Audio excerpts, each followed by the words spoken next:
샬롬을 어떻게 하셨어요? 이렇게 하신 분도 계시고 이렇게 하시. 네. 샬롬 반갑습니다. 야, 여러분 정말 뵙고 싶었습니다. 여러분 저를 잘 모르시겠지만 제가 너무 사랑하는 우리 조성용 목사님 또 섬기시는 교회 양림교회 역사와 또 유서 깊은 교회라는 이야기를 많이 들었고 참 좋은 교회다라는 것을 많이 들었는데 꼭 한번 뵙고 싶었는데 오늘 이렇게 또 좋은 기회를 허락해 주셔서 여러분 뵙게 되어 정말로 반갑습니다. 샬롬. 샬롬. 반갑습니다. 네, 제가 한번 기도하고 같이 말씀 나누겠습니다.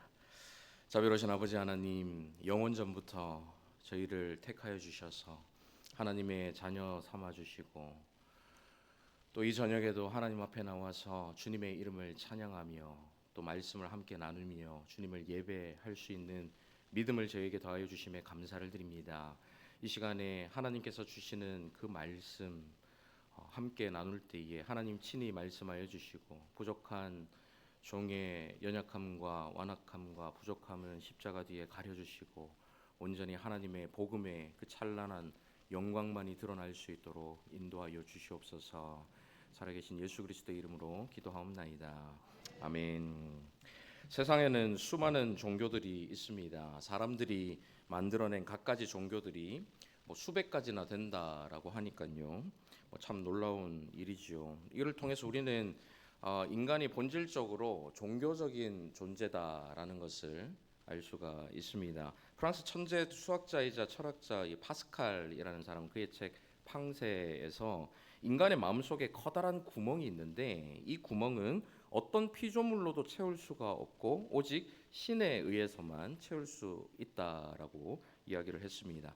과학 기술이 발달을 하고 또 물질적 풍요를 누릴수록 실존적인 공허, 즉 마음속에 채우지 못하는 허전함 이런 것들은 점점 더 커져가지요. 삶의 목적과 의미를 잃어버린 상태에 빠진 사람들이 더욱 많아졌고 그런 사람들은 이 공허함을 채워줄 무엇인가를 간절히 찾으면서 살아갑니다. 어떤 사람들은 물질을 통해서 그 공허함을 채우려고 하고요. 어떤 사람들은 인기나 누군가의 칭찬이나 인정과 같은 것으로 그 공허함을 채우려고 합니다.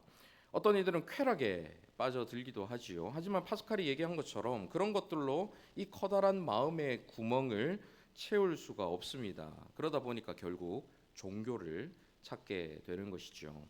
그런데 세상 모든 종교는 그 공허에서 벗어나서 구원을 받기 위해서 내가 스스로 무언가를 해야 한다라고 말합니다. 내가 어떤 노력을 기울여서 어떤 일을 해야지만 어떤 행위를 해야지만 그 공허함을 채울 수 있다라고 이야기하지요. 불교에서는 팔정도를 실천해서 욕망과 집착을 끊어내고 수행을 통해서 깨달음을 얻어야 무아와 열반, 우리로 따지면 구원의 상태에 이른다 이렇게 가르칩니다. 힌두교에서는 요가와 명상 이런 것들을 통해서 자아를 초월하고 카르마, 다르마라고 부르는 곧 업보의 원리와 이 의무 이런 것들을 잘 지켜야 해탈에 이른다 이렇게 이야기하죠. 더 나은 모습으로 또 환생을 할 수 있다 이렇게 가르칩니다. 이슬람교에는 다섯 기둥이라고 부르는 반드시 실천해야 하는 종교적인 의무가 있습니다. 매일 정해진 시간에 하루에 5번씩 메카를 향해서 서서 그곳에 절을 하고 메카를 향해서 기도해야 하는 의무가 있고요. 평생에 한 번은 그 메카를 성지를 한번 순례하는 방문을 해야 하는 그런 의무도 있고 매년 있는 라마단이라는 기간에는 반드시 금식을 해야 한다 이런 의무 사항들이 있습니다. 그래서 낮 시간 동안 밥을 먹지 않고 금식을 하고 해가 지면 이제 알람이 울리면 그때부터 파티를 시작하죠. 그러니까 이 라마단 금식 기간에는 그렇게 소화불량에 걸리는 사람들이 많대요. 금식을 형식적으로 하니까 금식에 담겨 있는 의미는 사라지고 그냥 형식적으로 금식만 하니까 밤이 되면 배고픈 그 모든 것들을 채우기 위해서 막 음식을 많이 먹으니까 소화불량에 걸린답니다. 그 모든 것들을 잘 준수해야지만 천국에 갈 수 있다 이렇게 가르치죠. 이것이 세상 모든 종교의 본질입니다. 인간의 노력으로 신의 인정을 받거나 아니면 깨달음을 얻거나 아니면 성공과 행복을 쟁취하는 것, 이것이 종교이죠. 그래서 종교는 항상 피곤합니다. 우리가 해야 하는 의무들이 많기 때문에 이것도 해야 되고 저것도 해야지만 신에게 인정도 받고 신의 복을 누릴 수 있기 때문에 종교는 피곤하죠. 끊임없이 무언가를 해야 하고 그렇게 하는데도 항상 부족함을 느낍니다. 나에게 어떤 안 좋은 일이 생기면 내가 정성이 부족해서 그런 거 아닌가, 신이 노하셔서 그런 것 아닌가, 이런 생각들을 가지게 하죠. 끊임없이 노력하고 노력해도 항상 부족함을 느끼기 때문에 이 종교 생활 속에서는 여유가 없고 자유가 없습니다. 이렇게 종교에서 가장 중요한 것은 지성이면 감천이다. 지극한 정성을 들이면 감천, 하늘을 감동시켜서 하늘이 나에게 복도 주고 뭐 여러 가지 잘 되게도 하고 자식에게 잘 되게도 하고 이런 것들을 행하는 것이죠. 그 감동의 대상이 하늘이든 신령님이든 조상님이든 별로 상관이 없습니다. 그냥 그 대상이 누구든 간에 나의 이 노력에, 나의 이 지극한 정성에 감동을 받기만 하면 되는 거죠. 나에게 복을 주기만 하면 되는 거죠. 그러니까 하나님, 부처님, 신령님 누구든 나에게 복 주십시오. 이게 바로 종교적인 관점입니다. 하지만 기독교는 이런 종교와는 근본적으로 다릅니다. 기독교의 핵심은 우리가 하나님을 위해 무엇을 했느냐가 아니고 하나님께서 우리를 위해서 무엇을 하셨는가이기 때문입니다. 이것은 극명하게 차이가 있습니다. 세상에서 말하는 종교는 우리가 무언가를 계속해서 신에게 행해야 하지만 기독교는, 우리가 믿는 그리스도교는 하나님께서 저와 여러분을 위해서 무언가를 하셨는데 무엇을 하셨는가 하는 것을 배우고 믿고 그것을 따르는 것, 그것이 바로 기독교이지요. 하나님께서 우리를 위해 하신 일이 무엇인지에 대해서 전하는 그 기쁜 소식, 복된 소식을 우리는 복음이라고 부르는데 이 복음이 바로 기독교의 핵심입니다. 이 복음이 바로 기독교가 다른 종교와는 본질적으로 다른, 완전히 다른 차이점인 것이죠. 기독교는 하나님께서 우리를 위해 무엇인가를 해 주셨기 때문에 우리에게 무엇인가를 해 주신 그 하나님이 어떤 분이신가 하는 것이 굉장히 중요합니다. 우리에게 이 복된 소식을 전해 주시고 복된 소식이 이루어지게 해 주신 하나님이 어떤 분이신가, 우리가 섬기는 대상이 중요하죠. 세상의 종교는 앞서 말씀드린 것처럼 우리에게 누가 복을 주든 상관없이 우리가 복을 받는 것 자체가 중요하기 때문에 대상은 상관이 없다면 우리는 그 복의 근원이 되시는 하나님 자체가 중요한 사람들입니다. 기독교는 하나님께서 우리를 위해서 행하신 일들을 배우고 믿는 종교이기 때문이죠. 그 믿음의 대상이 중요합니다. 모든 종교는 인간이 자기의 힘으로 신에게 도달하려는 시도이죠. 마치 바벨탑을 하늘 꼭대기까지 쌓아 올리듯이 더 높이 쌓으면, 우리가 더 뭔가를 열심히 하면 신에게 도달할 수 있을 것이다 라는 생각으로 만든 것이 바로 종교입니다. 하지만 복음은 하나님께서 인간에게 오셨다라는 소식입니다. 이 종교와 복음은 근본적으로 달라요. 복음은 소식입니다. 우리가 하나님을 찾기도 전에 하나님께서 먼저 우리를 찾아오셨다라는 소식, 그 기쁜 소식이 바로 복음이지요. 그것도 우리가 아직 죄인 되었을 때에 곧 하나님의 어떠한 사랑이나 은혜나 구원이나 보호나 돌보심이나 이끄심이나, 우리가 오늘도 기도를 드렸고 또 드릴 텐데 이 기도를 들으시고 응답하시는 그 어떤 좋은 것, 그 모든 것들을 받을 만한 아무런 자격도 조건도 없는 그때에 하나님께서 먼저 찾아와 주시고 먼저 택하여 주시고 먼저 저와 여러분에게 믿음을 주시고 구원을 주신 소식, 복을 주셨다라는 소식, 그 소식이 바로 복음이지요. 그분이 먼저 우리를 사랑해 주셨고 우리에게 먼저 찾아와 주셨습니다. 그러니 다른 모든 종교와 본질적으로 다른 것일 수밖에 없지요. 종교는 인간의 행위와 능력과 노력으로 신에게 받아들여지려고 합니다. 인정을 받으려고 하죠. 네가 이렇게 하면, 네가 이 정도 경지에 오르면, 네가 기도를 얼마나 많이 하면, 몇 시간을 채우면, 몇 번이나 절을 하면 너는 신에게 받아들여질 수 있어. 신의 마음을 감동시킬 수 있어. 신이 너에게 복을 주실 거야. 너를 받아주실 거야. 너를 인정해 주실 거야. 너를 불쌍히 여겨 주실 거야. 그렇기 때문에 열심히 해. 종교적인 열심의 동기는 신의 인정을 받는 것처럼 보이지만 사실은 복을 받기 위함이기 때문에 자기 중심적일 수밖에 없습니다. 내가 복을 받기 위해서 열심히 하는 것, 그것이 종교이죠. 자기 욕망을 채우는 거죠. 신을 감동시켜서 자신이 복을 받기 위해서, 신이 뭐 기뻐하시든 슬퍼하시든 그 기쁨 슬픔 자체가 문제가 아니라 기뻐하셔야 나에게 복을 주시니까, 그래서 신이 기뻐하는 걸 즐거워하는 것이고, 신이 노여하면 나에게 복이 끊기니까, 나에게 어떤 해가 가해지니까 신이 노여하는 게 신경이 쓰이는 관계, 이것이 바로 종교이지요. 자신이 수용되고 사랑을 받기 위해서 최선을 다하는 것, 자기 중심적일 수밖에 없습니다. 고대 근동 지역에서는 심지어 자기 자식을 불태워서 신에게 바치기까지 했죠. 왜 그랬어요? 자기가 복을 받기 위해서. 자기에게 있는 가장 소중한 것도 그냥 신에게 바쳐서 자신이 복을 받기 위해 그런 것들을 했죠. 신을 위해 하는 지극한 정성처럼 보이지만 실상은 신의 감동으로 자신이 원하는 것을 얻기 위한 것, 이것이 바로 이기적인 탐욕과 종교심의 끔찍한 모습인 것이죠. 하지만 복음은 하나님께서 이미 너를 받아주셨다. 네가 아무것도 하지 않은 바로 그때에도 하나님은 이미 너를 사랑하셔서 바로 너를 위해서 아들 예수 그리스도를 주셨다라는 소식입니다. 은혜로 주어지는 구원을 말하죠. 그렇게 하나님께서는 우리에게 자식을 바치라고 말씀하시는 게 아니라 자신의 자식을, 자신의 아들을 우리에게 내어주셨습니다. 종교와 복음은 엄청난 차이가 있는 것이죠. 하나님의 아들 예수 그리스도께서 우리의 죄와 수치를 모두 가져가시고 그분에게 있는 그 모든 의와 영광을 우리에게 주셨습니다.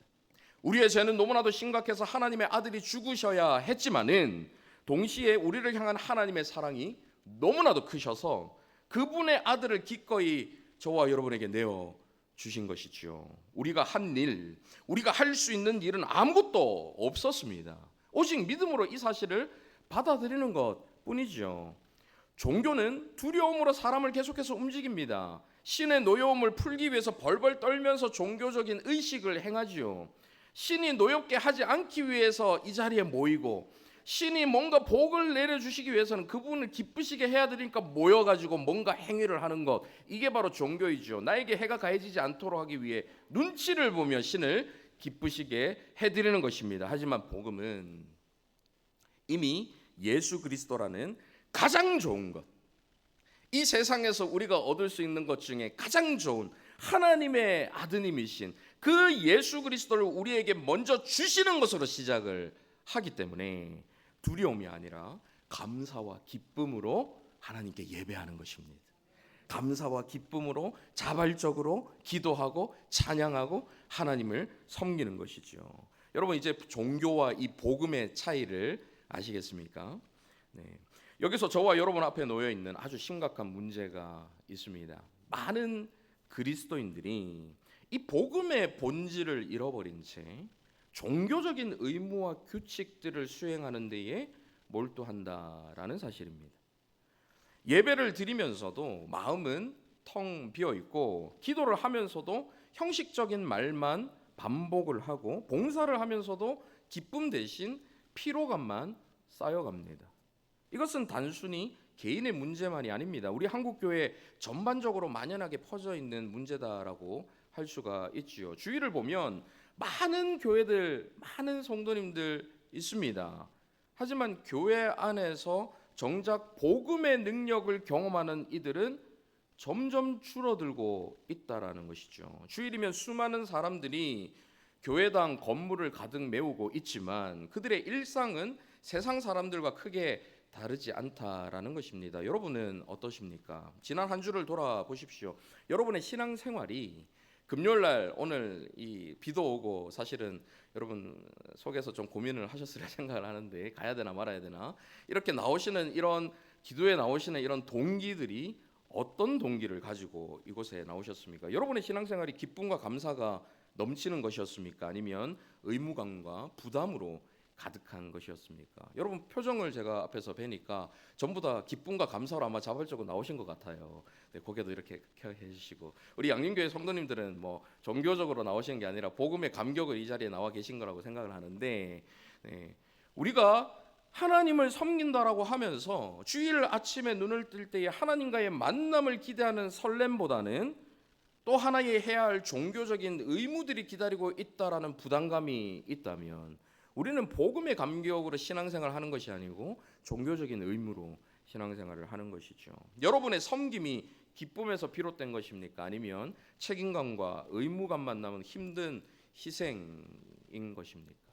다른 성도들을 만날 때에 진정한 이 영적인 교제의 기쁨을 누림으로 막 설렘 가득해서, 저는 우리 조 목사님 만난다고 생각하고 막 설레어서 막 왔거든요. 지금 3시간 4시간 차를 끌고 왔는데 사모님하고 목사님하고 만나 뵙고 교제하는 이 기쁨을 누리기 위해서 막 기대를 가지고 왔는데, 여러분들 하나님을 만나는 그 자리에, 하나님을 뵙고 그분과 교제하는 그 예배의 자리에 설렘과 기대와 기쁨을 가지고 나오셨습니까? 아니면 억지로 의무감을 가지고 나오셨습니까? 누군가와 교제를 하는 그 사실을 생각하면서, 내가 오늘 그 성도님을 만나면 정말 그 성도님에게 뭘 좀 물어봐야지, 그 성도님과 이런 대화를 해야지, 기대를 가지고 교제의 기쁨을 누리기 위해서 오셨는지, 아니면 그 사람 또 봐야 돼, 그 사람 앞에서 뭐라고 얘기하지, 뭔가 부담감부터 앞서는지 우리를 돌아봐야 하는 것이죠. 이러한 현상의 근본적인 원인은 우리가 복음을 종교로 바꿔버렸기 때문입니다. 하나님과의 살아있는 관계를 규칙과 의무의 체계로 변질시켰기 때문이죠. 이것이 바로 종교의 본질적인 문제입니다. 종교라는 것은 겉모습은 아름답게 꾸밀 수 있지만 우리 내면의 진정한 변화를 이끌어내지는 못합니다. 종교는 행위의 변화는 이끌어낼 수 있지만 마음의 변화는 일으키지를 못하는 것이죠. 그렇다면 우리는 어떻게 해야 할까요? 이 종교의 틀을 어떻게 깨고 나올 수가 있을까요? 해답은 복음으로 돌아가는 것이죠. 우리가 처음 주님을 만났을 그때로 그 복음의 감격을 회복해서 그 복음으로 다시 돌아가야 우리가 단순히 종교 행위가 아니라 신실하게 하나님을 기쁨으로 섬기는 올바른 신앙생활, 복음의 감격으로 그 신앙생활을 할 수가 있는 것입니다. 예수 그리스도께서 우리에게 주신 좋은 소식, 먼저 우리를 찾아와 주셨던 그 좋은 소식으로 다시 돌아가는 것, 이것이 해답일 것입니다. 그리고 그 복음에 합당한 반응으로 신앙생활을 하는 것이죠. 누가복음 1장 31절 32절 한번 보십시오. 화면에 아마 준비가 되어 있을 텐데 같이 한번 읽어보실까요? 시작. 보라, 내가 잉태하여 아들을 낳으리니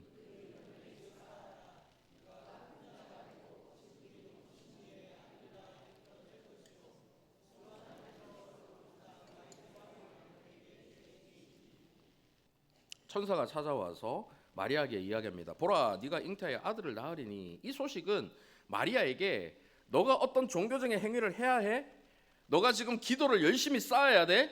네가 지금 어떤 하나님을 향해서 뭔가 헌신을 해야 해라는 조건을 내거는 게 아닙니다. 뭔가 명령을 내리는 게 아니에요. 하나님께서 마리아에게 찾아오셔서 마리아를 위해 그리고 마리아를 통해서 하시려는 일에 대한 선포였습니다. 그 소식을 전달하신 것이죠. 마리아는 단지 이 소식을 듣고 주의 여종이 오니 말씀대로 내게 이루어지다라고 응답했을 뿐입니다. 하나님은 자신의 아들을 이 땅에 보내시면서 로마의 황제나 예루살렘의 대제사장의 가문에 이 땅에 그 아들을 보내신 게 아니라 나사렛의 평범한 처녀 마리아를 택하셨습니다. 특별한 배경도 뛰어난 업적도 그녀가 하나님을 위해서 대단한 일들을 행한 것도 아니었습니다. 이것은 우연이 아니죠. 하나님의 구원이라는 것이 인간의 능력이나 자격과는 무관하다라는 것을 보여주고 있는 것입니다. 우리의 학벌이나 우리가 가진 어떤 재산이나 사회적 지위나 도덕적인 공로가 하나님의 은혜를 받는 조건이 아니다라는 것을 보여주고 계신 것이죠. 하나님께서는 이렇게 우리의 부족함이나 연약함에도 불구하고 우리를 사랑하셨고 우리를 먼저 택하여 주셨습니다. 이것이 복음이죠. 이 놀랍고도 복된 소식을 들은 마리아의 반응이 바로 오늘 저와 여러분이 앞서서 읽으신 본문에 나오는 것입니다. 이 마리아의 찬가라고 불리는 찬양이죠. 이 찬양은 하나님을 감동시키고 하나님의 복을 끌어내려서 받기 위한 수단으로 부르는 것이 아닙니다.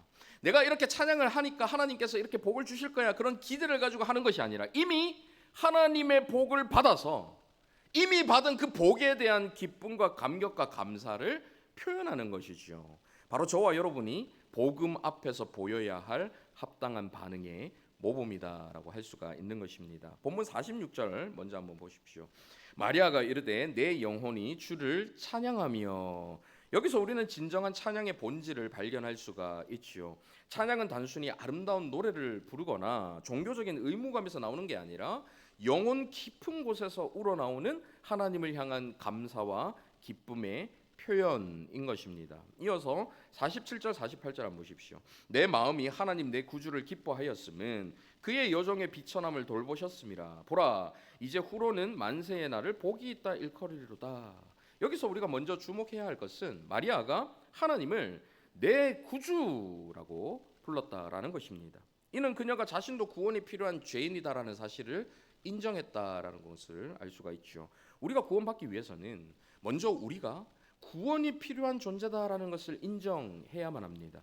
많은 사람들이 자신이 그렇게까지 나쁜 사람이다라고 생각하지 않는 거예요. 나는 뭐 좀 실수도 하기도 하고 죄를 뭐 남을 미워하기도 하고 조금 짓기도 하지만 내가 그렇게까지 나쁜 사람인가? 나는 그 착하게 살았어요.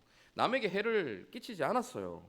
이렇게 이야기를 하죠. 하지만 성경은 저와 여러분을 포함한 모든 사람이 죄를 범하여 하나님의 영광에 이르지 못했다라고 말씀하십니다. 마리아 역시도 자신의 비천함을 고백하면서 자신의 실제 모습을 정직하게 인정하고 있습니다. 그런데 놀라운 것은 마리아가 자신의 비천함을 고백하면서도 기뻐할 수 있었다라는 거죠. 자신의 부족함을 고백하는데 기쁨으로 고백을 합니다. 어떻게 이것이 가능할까요? 그것은 하나님께서 그런 비천한 자신을 돌보아 주셨기 때문입니다. 어떤 자격을 요구하지도 않으셨고 어떤 조건을 요구하지도 않으셨고 자신에게 먼저 찾아오셔서 돌보아 주셨다라는 그 사실 때문에 자신의 비천함을 고백하면서도 그녀는 기뻐할 수가 있었던 것이죠. 여기서 돌보셨다라는 말은 하나님께서 사랑의 행위를 통해서 주도적으로 은혜를 베푸셨다라는 뜻입니다. 우리의 어떠함이나 우리에게 있는 어떤 것이 아니라 하나님의 주도적인 사랑이 모든 것의 시작이다라는 것이죠. 종교는 자신 안에 있는 비천함을 감추려고 합니다. 더 나은 모습만을 보이려고 노력을 하죠. 하지만 복음은 정반대의 방향으로 움직입니다. 복음은 우리의 비천함을 인정하는 것에서 시작해서 그 비천함을 기뻐하는 데까지 나아가는 거예요. 나의 비천함을 인정하고 부족함을 인정하면서 이렇게 비천한 나를 주님께서 돌봐주셨네. 이렇게 부족함이 많은데도 주님께서 돌봐주셨네. 기쁨으로 자신의 비천함과 부족함을 고백할 수 있는 것. 이것이 바로 복음이 지닌 능력이지요. 저를 포함해서 우리 모두는 얼마나 자주 우리의 부족함을 감추려고 합니까? 심지어 교회 안에서도 마찬가지죠. 우리는 늘 괜찮은 모습을 보이기 위해서 노력을 합니다. 가장 좋은 옷을 입고 가장 좋은 모습으로 활짝 웃으면서 일주일 동안 밖에서 한 번도 미소 짓지 않은 사람들도 교회에 오면 활짝 웃으면서 안녕하세요, 거룩한 목소리로 서로 인사를 나누지요. 기도할 때도 종종 우리는 영적으로 들리는 말을 하려고 애를 씁니다. 찬양을 할 때도 자주 경건해 보이려고 노력을 하지요. 괜찮은 신앙인, 괜찮은 종교인으로 보이려는 노력을 기울입니다. 하지만 복음은 저와 여러분이 이런 가면을 벗으라고 말합니다. 왜 그럴까요? 하나님께서는 우리의 비천함을 돌보셨기 때문이에요. 저와 여러분에게 있는 그 부족한 모습을 아시면서도 돌봐 주셨기 때문에 그것을 인정하고 당당하게 드러내고 그 모든 것을 극복하게 하신 복음의 능력을 믿으라고 제안하시는 것입니다. 이러한 관점은 49절에서도 이어지는데요. 49절 같이 한번 읽어보실까요? 시작. 능하신 이가 큰 일을 내게 행하셨으니 그 이름이 거룩하시며 주어가 내가 아니라 능하신 이예요. 여기서 말하는 이 주어가 내가 했다라는 것이 아닙니다. 내가 한 일이 아니라 하나님께서 하신 일이라는 것이죠. 여러분, 이것이 얼마나 위로가 됩니까? 우리의 구원이 우리의 노력에 달려 있다면, 우리가 가지고 있는 어떤 조건에 달려 있다면 얼마나 절망스럽습니까?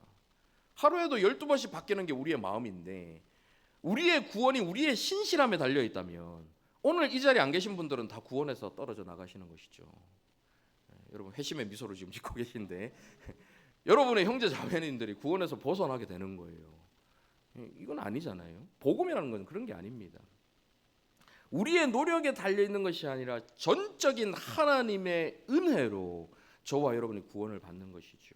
우리가 어떤 자격을 갖추는 것이 아니고 조건을 갖춰서가 아니라 구원은 전적으로 하나님의 일입니다. 본문 50절 이어서 한번 보십시오. 긍휼하심이 두려워하는 자에게 대대로 이르는도다. 마리아는 그 긍휼이 대대로 이룬다라고 말씀하세요. 자신이 하나님 앞에 거룩한 모습을 보일 때 구원이 임한다. 그때만 구원이 잠깐 있다가 내가 부족해지면, 다시 연약해지면, 다시 쓰러지면 그 구원이 있다가도 사라지는 것이 아니라 그 긍휼이 대대로 임하는 거예요. 대대로. 하나님의 구원은 영원한 약속이기 때문에 한 번 받은 구원을 다시 잃어버리지 않을까 걱정할 필요가 없는 것입니다. 구원이 우리의 신실함이 아니라 하나님의 신실함에 근거하기 때문이죠. 신실하신 하나님께서 책임지고 구원해 주시기 때문에 우리의 어떠함으로 그 구원을 잃어버리는 것이 아니다라는 말씀입니다. 마리아의 찬양은 이제 개인적인 고백을 넘어서 하나님의 구원 역사의 패턴과 방식을 보여주고 있습니다. 본문 51절에서 53절 같이 한번 읽어보실까요? 시작.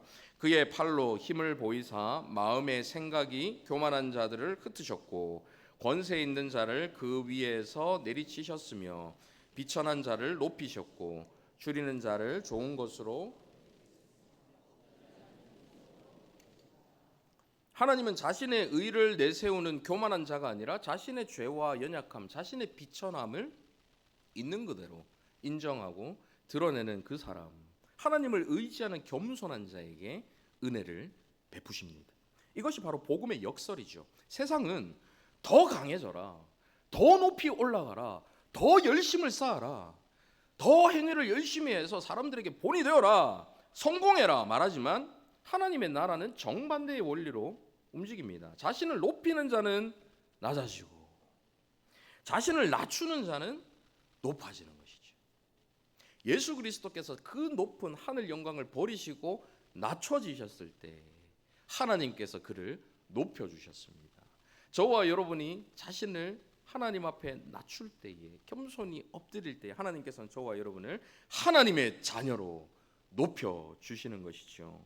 자신의 의를 내세우는 자는 하나님의 의를 얻지 못합니다. 자신의 죄를 인정하는 자가 하나님의 의를 얻는 것이죠. 줄이는 자를 좋은 것으로 배불리셨으며, 이 구절은 영적인 갈망에 대해서 말합니다. 자신의 영적인 빈곤을 인정하고 하나님만을 갈망하는 자에게 하나님은 은혜를 베풀어 주시는 것이죠. 반면에 부자는 빈손으로 보내셨다.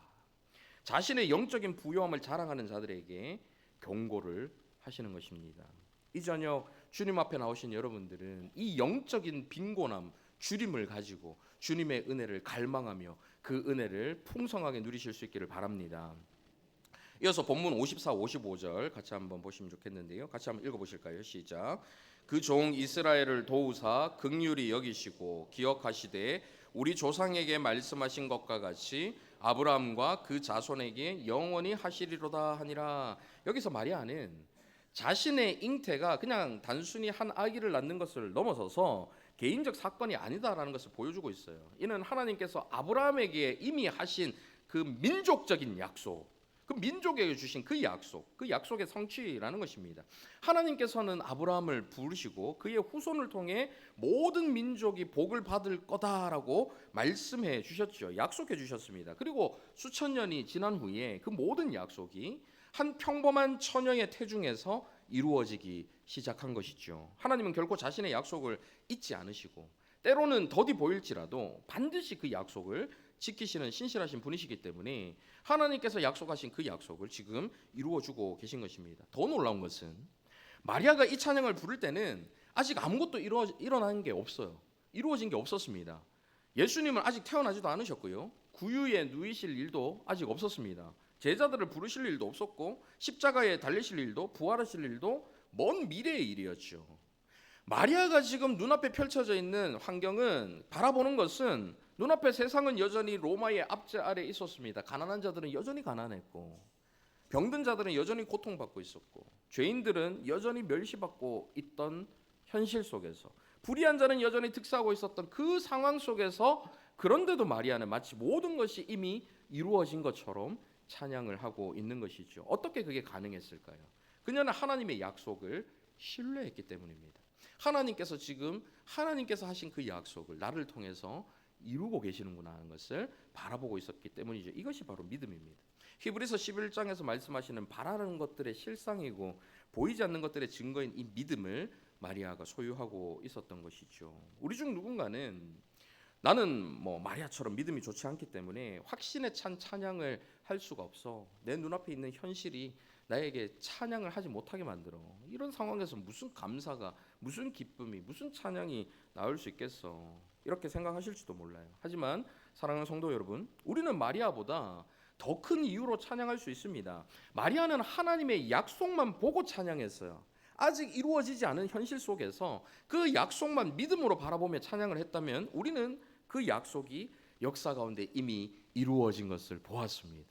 이미 우리 역사 가운데 성취된 그 약속을 보았기 때문에 우리는 마리아보다 더욱더 확신 있게 찬양할 수가 있는 것이죠. 예수님께서 역사 가운데, 이 땅 가운데, 우리 가운데 실제로 오셨습니다. 여러분 아멘이십니까? 아기로 태어나서 구유에 누이셨어요. 그분은 죄인들과 함께 하셨고 십자가에 죽으셨습니다. 신이 죽는 것은 불가능하죠. 그분이 죽으셔야 됐기 때문에 인간의 모습으로 오신 거예요. 죄인이 죽으면 자기 죄 때문에 죽는 거죠. 그런데 그분이 죽임을 당하셨다는 건, 죄 없는 그분이 죽임을 당하셨다는 건 그분이 저와 여러분의 죄를 대신 안고 죽으셨다는 사실이겠죠.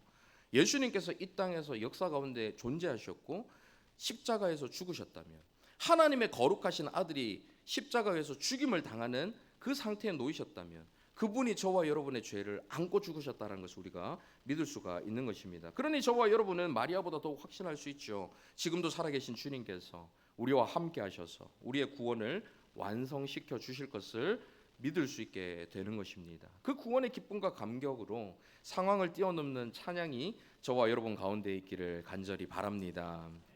마지막으로 이 복음 앞에서 우리가 어떻게 반응해야 하는가 하는 것을 생각해 봤으면 좋겠습니다. 먼저 우리는 이 종교적인 사고방식에서 벗어나야 합니다.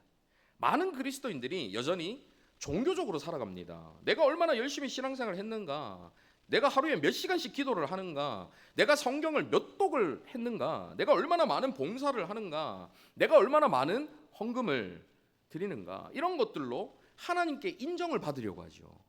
하나님, 제가 이런 걸 했습니다. 저런 걸 바쳤습니다. 하나님 복 주십시오.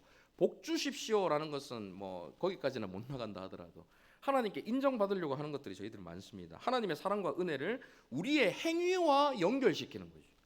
내가 행한 어떤 것과 하나님께서 나에게 주시는 복과 사랑과 은혜와 자비를 연결시켜서 내가 이런 걸 했기 때문에 하나님께서 나에게 복을 주셨어, 또는 주실 거야, 이렇게 연결시켜서 봅니다. 하지만 이는 복음의 정신과 정반대예요. 앞서서 제가 소개해드린 것처럼 종교적인 행위이지 복음의 정신과는 반대입니다. 복음은 우리의 행위가 아니라 하나님의 은혜를 말합니다. 곧 당신의 기도가 부족해도, 저와 여러분의 기도가 부족해도 하나님은 신실하시다라는 것을 말하는 것이 복음입니다. 저와 여러분의 믿음이 흔들려도 하나님의 약속은 변함이 없으시다라는 것이 복음이에요. 저와 여러분이 실패하고 넘어지고 쓰러져도 하나님은 여전히 저와 여러분을 사랑하신다.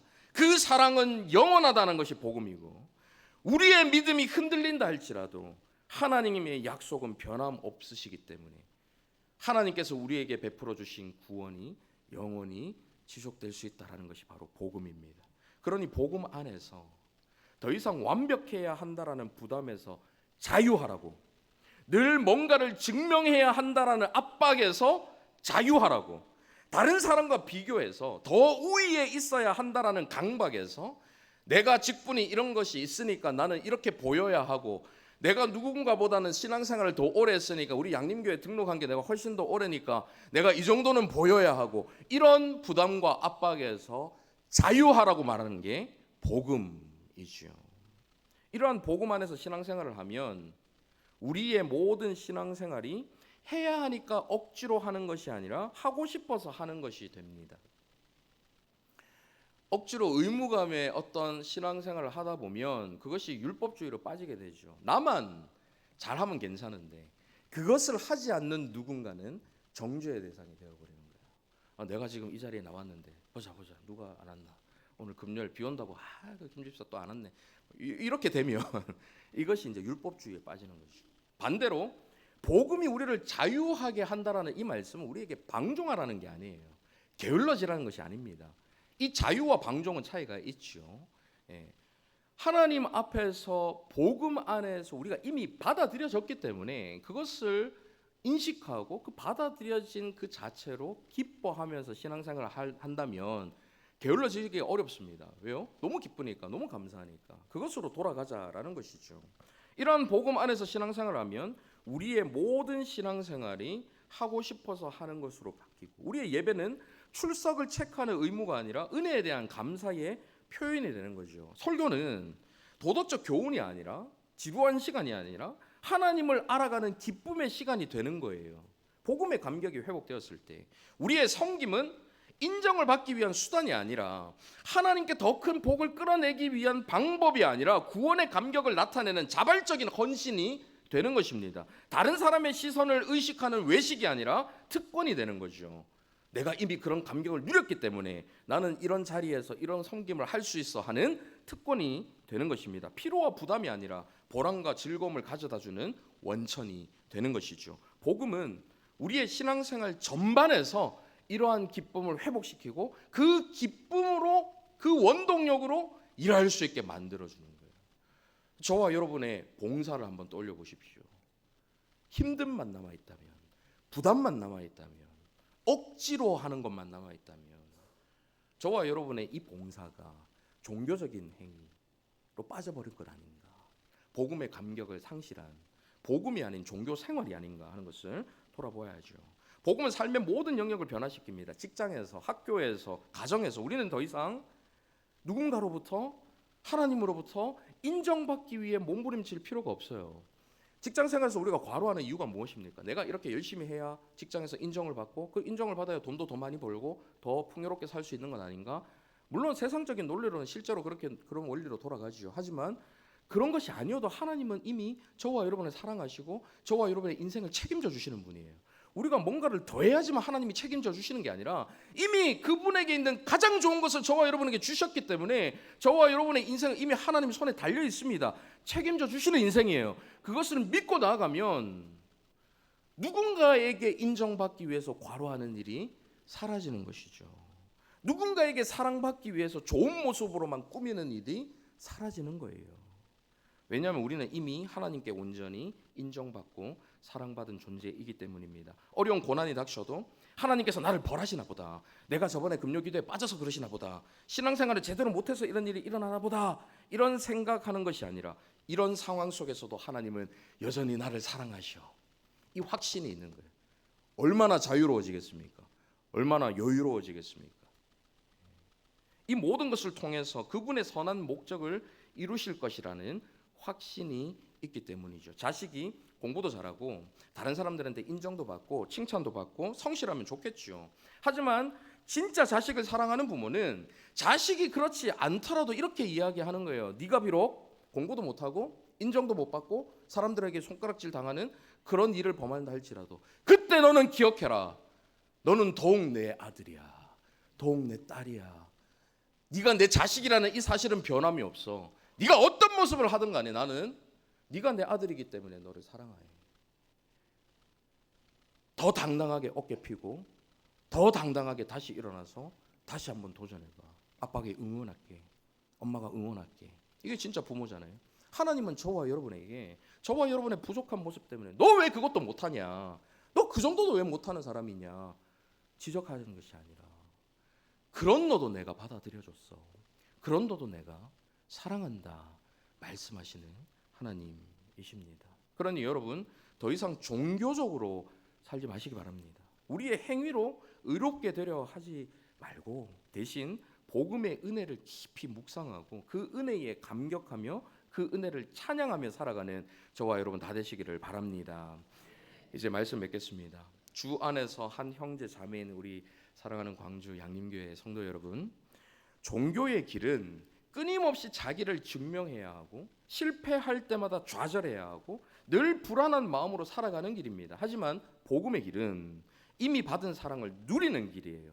실패 가운데서도 소망을 발견하는 길이고 고난 속에서도 참된 평안을 경험하는 그런 길입니다. 종교의 틀을 깨는 복음으로 살아가는 저와 여러분 되시기를 바랍니다.